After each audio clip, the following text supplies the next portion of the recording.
Well, if you're looking to buy or sell a property in Wellesley, I mean, you basically need Christine Norcross of William Ravis on your side. Absolutely. Or surrounding areas. Very, very excited about having you on the show. How are you? Thank you. I'm great. Thank you. Excellent. So tell us a little about yourself. You know, how long have you been doing this? And let's talk about your team. You really have a unique model. I love that. Oh, great. Thank you. So I've been selling for 13 years. I come from the business world. I was a executive with IBM. Transitioned to the second career, wanted to do real estate because I bought my first house when I was 21, and I love it. Nice. So the nice thing about Ravis in 2005 is they were able to let us have teams, which is great. I like to delegate and lead teams. There you go. So we have 7 on our team. We have an admin. I have a showing assistant. The thing about real estate I find is when you're an individual agent, when you're out showing buyers, you can't be servicing your listing. 100%. And when you're showing your listings, you can't be showing buyers. So the great thing that we love is I have a showing agent. So yesterday I was out all day with somebody relocating from Pittsburgh. So John was able to get out and show our listings. And same thing today, I'm with you. Yeah. So one of my buyer agents is out showing the relocation family from Pittsburgh. Wonderful. Yeah, I mean, I think we talk about teams here all the time. You can't be everything to all people at the same time. So having a team, and especially people that you trust around you that work just like you and have that that ability to really step in when you can't be there, I think is pretty key. Sorry to interrupt, Rick, but a couple of things that we've said in the previous segments, I just wanted to make sure that we correct ourselves. We talked about inventory in Wellesley and having the fact that the 50% of inventory is below $1 million. That is not an accurate statement. Right. Right now it's 10. Normally, though, we have sold inventory is normally under $1 million. So out of 350 to 400 homes a year, we sell about half of that is under $1 million. Gotcha. So of the properties sold, 50% are under $1 million. I just want to make sure that we clarify that for the listeners, because people get very excited about Wellesley and they go, "What? I didn't know that. Where, what sites am I looking at?" Right. To not get that information. So, one of the great things that I love about your team is you're one of the top listing agents in the area. I mean, I think it's a testament of how you treat your clients and what you do. But I think there's something to that for buyers that are looking in your marketplace, because you get sort of a heads up, maybe a couple weeks, couple months before inventory hits the market. Is that true? That's true. Yeah, we're always out there looking. And we know how hard it is to put our hands on inventory right now, especially in your marketplace. So I don't know, if I was looking in the Wellesley, I'd probably say Natick, Newton, that whole marketplace, if I was looking for inventory that hasn't hit the market yet, I'd probably want to be on your team. I'd probably want to be calling someone on your team as a buyer's agent. That's true. We have somebody, like if you're interested in Natick, we have somebody that is from Natick on the team, so they know a lot of the mothers and families out there, so she knows things that are coming on. Right.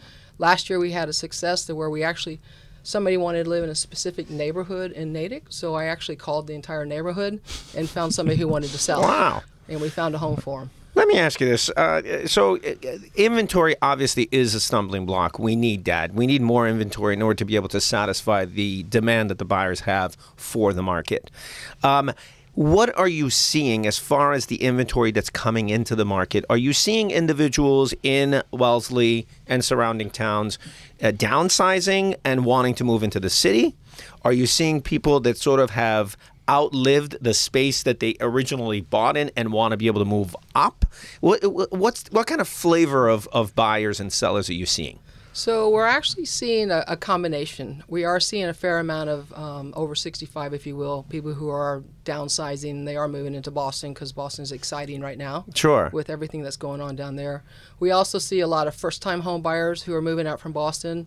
Young couple coming out wanting to start a family, or they're about to deliver, so they're buying.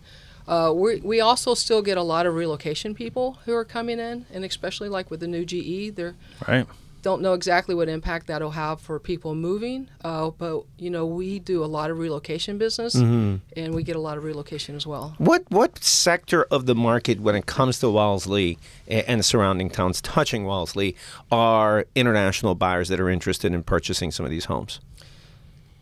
Yeah, so the international buyers are, what I've experienced in Wellesley is a lot of them are actually in the higher million-plus range, especially in Wellesley.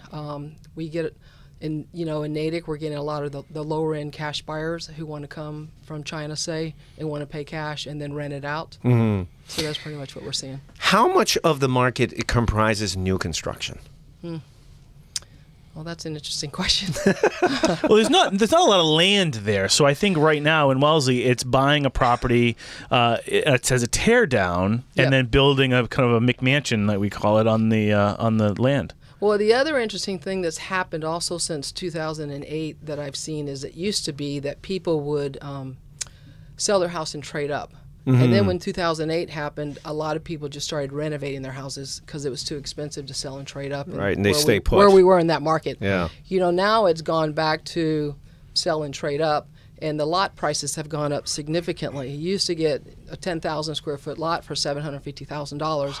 Now I just sold one for $950,000. Wow. And so, you know, and the builders want 2.5 times to make the profit. So you're looking at $2 million for the builder to make that profit. If you're just tuning in, you're listening to Real Estate Radio Boston with Rick Shear and Ali Alavi, and we're talking to Christine Norcross of William Ravis, really talking about Wellesley, the surrounding towns, etc., some of the inventory problems that we're having. And I think a lot of really good, attractive towns are plagued by this inventory issue.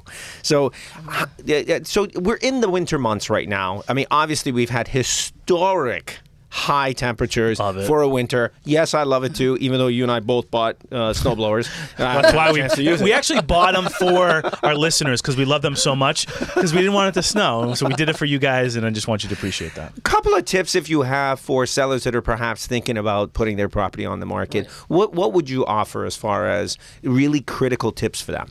So what I would recommend sellers is to get the house on the market. Inventory is very light. It's like it was last year. And then there'll be less competition if they get on right now. What we usually do is we'll go in and we'll walk the property, because when you walk up to a house, you have the buyers make their mind up before they even come in the house. Mm-hmm. And then when they get in the house, they want to be convinced that they really want the house. So the house has to be pristine up front, no painted paint, you know, the grout can't be missing. So then when they open the door, they're in the foyer and they hit with a smell. So you just have to take care of all that. And we actually help with all that. We just did that with a listing that's coming on Saturday. We recommended that they redo all the floors, hardwood floors, because it was scuffed up with kids and dogs, which is fine. Yeah. Sure. We all live in our houses. Right. There's one way to live and another way to show. Exactly. Is what I tell them. And then, you know, the entrance was peach, which is not a neutral color. So they changed out that. The living room and dining room was a pink color. So we just had them neutralize the colors. And then we actually worked with a company that would help us do staging, so we brought in furniture. We have an open house this weekend, and I'm be surprised if we don't get an offer. You know, this is the value of a team we're talking about. I mean, Rick was highlighting the value of this team. But not only is it just being able to delegate and you being in the studio while your clients are being served, but it also being able to tap into certain skill sets, certain set of expertise that you would be able to say, okay, I have a staging company as part of my. I have a painter on my sort of trusted group of individuals that are servicing this. I mean, that speaks volumes. It's so valuable to have that and have a seller not have to worry about, oh my God, who am I going to go to be able to get my affairs together. What's your feeling about pre-home inspections? I asked this from other agents, and it's sort of 50-50. I sort of fall on this side of the fence. I'm not going to tell you which side, but what's your feeling about it? I probably fall on the fence of not doing it, only because if you do a pre-home inspection, here's the thing. If you do an inspection, inspectors are paid to find things wrong. Sure. That's great. You fix them. However, the next inspector is going to find different things wrong. Right. You know, but the first inspector, you know, hopefully they're going to find all the major things wrong. And usually it's a surprise to us. It's a surprise to the seller as well. I kind of fall on the other side of the fence. Yeah. So you're saying wait and see, let the buyer do their own inspection, and then we can tackle it if we need to. Negotiate it, right. I like it. So, you know, like I mentioned, you do a ton of business in the Wellesley area. You know, we're coming up on the spring market. How are you feeling about inventory that you know is coming to the market? Is there a bunch coming to the market, do you think? I think there is a lot coming to the market. I think it's going to be interesting this year. I think it's going to be tight market, and I think it's going to be multiple offers. And I think that the buyers that come in need to come in with a pre-approval versus a pre-qualification letter. That's right. Yeah, give us a call. Christine, if listeners want to reach out to you, how would they reach you? Phone 781-929-4994. My website is christine.norcross.com, and you're welcome to email me from that site. Awesome. Thanks so Thank you, much. Christine. All right. Thanks a lot.